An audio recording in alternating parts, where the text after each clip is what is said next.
பல்லாயிரம் ஆண்டுகளுக்கு முன்பு இன்றைய பாரதத்தின் நிலப்பரப்பு நாம் காண்பதை விட முற்றிலும் மாறுபட்டதாக இருந்தது. சுமார் 10,000 ஆண்டுகளுக்கு முன்பு பனியுகத்தின் ஐசேஜின் இறுதிக்கட்டத்தில் பனிப்பாறைகள் உருகத் தொடங்கிய போது ஏற்பட்ட கடல்மட்ட உயர்வு நமது இதிகாசங்களில் கூறப்படும் பல மாபெரும் நகரங்களை நீருக்கு அடியில் கொண்டு சென்றது. இந்த மகா மாற்றங்களை இதிகாச குறிப்புகள் மற்றும் நவீன கடல்சார் அறிவியலின் பின்னணியில் இங்கே அலசுவோம். இராவணனின் லங்கா என்பது இன்றைய இலங்கை தீவு என்று பலரும் கருதுகின்றனர்.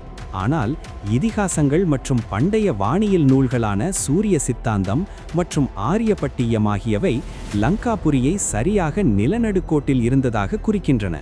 இன்றைய இலங்கை நிலநடுக்கோட்டிற்கு வடக்கே சுமார் 700 கிலோமீட்டர் தள்ளி உள்ளது.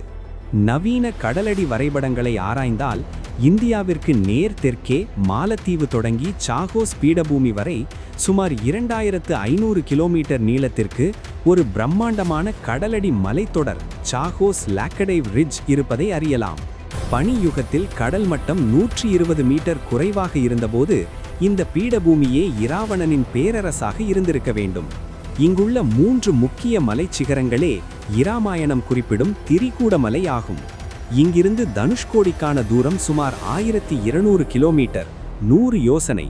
இதுவே அனுமன் கடந்த தூரம் என்பது அறிவியல் பூர்வமாக பொருந்துகிறது.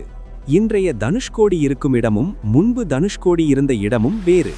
இன்றைய கன்னியாகுமரியிலிருந்து சுமார் 100 கிலோமீட்டர் தூரத்திற்கு அப்பால் முந்தைய தனுஷ்கோடி இருந்திருக்க வேண்டும். கபாடபுரம் பாண்டியர்களின் முத்து நகரம்.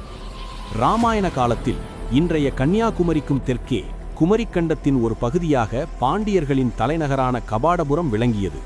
இது இன்றைய வங்காள விரிகுடா கடல் பகுதிக்கு உட்பட்ட கண்டச்செறிவில் கான்டினென்டல் ஷெல்ஃபில் அமைந்திருந்தது. வால்மீகி இராமாயணத்தில் சுக்ரீவன் வானர வீரர்களுக்கு வழிகாட்டும் போது முத்துக்களால் அலங்கரிக்கப்பட்ட கபாடபுரத்தின் அழகை விவரிக்கிறான்.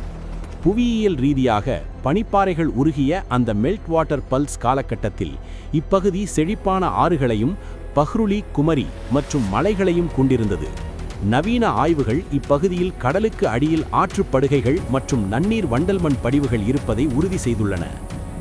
இராமாயண போரின் மிகச்சிறந்த பொறியியல் சாதனை நலசேது ஆகும். சுமார் 1200 கிலோமீட்டர் நீளமுள்ள இந்த பாலம் வெறும் 5 நாட்களில் கட்டி முடிக்கப்பட்டதாக இதிகாசம் கூறுகிறது. லட்சக்கணக்கில் வானர சேனைகள் இந்த பணியில் ஈடுபட்டதால் இது சாத்தியமாகி இருக்க வேண்டும். மிதக்கும் கற்கள். இப்பகுதியில் இருந்த கடலடி எரிமலைகள் சப்மெரின் வால்கேனோஸ் மூலம் கிடைத்த பியூமிஸ் எனப்படும் எடை குறைந்த எரிமலை கற்கள் பயன்படுத்தப்பட்டன.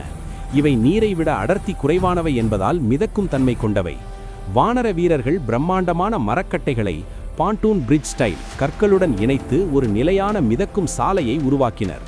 கடல் மட்டம் குறைவாக இருந்ததால் பல இடங்களில் கடலடி மலைச்சிகரங்களை ரிட்ஜ் பீக்ஸ் மணல் மற்றும் பாளைகளால் நிரப்பி ஒரு காஸ்வே போல இந்த பாலம் அமைக்கப்பட்டிருக்க வாய்ப்புண்டு.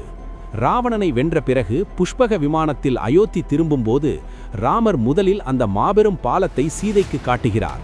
அதன் பிறகே கபாடபுரத்தை சுட்டிக்காட்டுகிறார். இதில் ஒரு நுணுக்கமான புவியியல் காரணம் ஒளிந்துள்ளது. பண்டைய நில வரைபடத்தின்படி ராமரின் பாலம் தொடங்கிய பண்டைய தனுஷ்கோடி பகுதி இன்றைய அரபிக்கடல் பக்கமும் பாண்டியர்களின் கபாடபுரம் வங்காள விரிகுடா பக்கமும் அமைந்திருந்தன. இவ்விரு பகுதிகளுக்கும் இடையில் அடர்ந்த காடுகளும் உயர்ந்த மலைத்தொடர்களும் தடையாக இருந்திருக்கலாம்.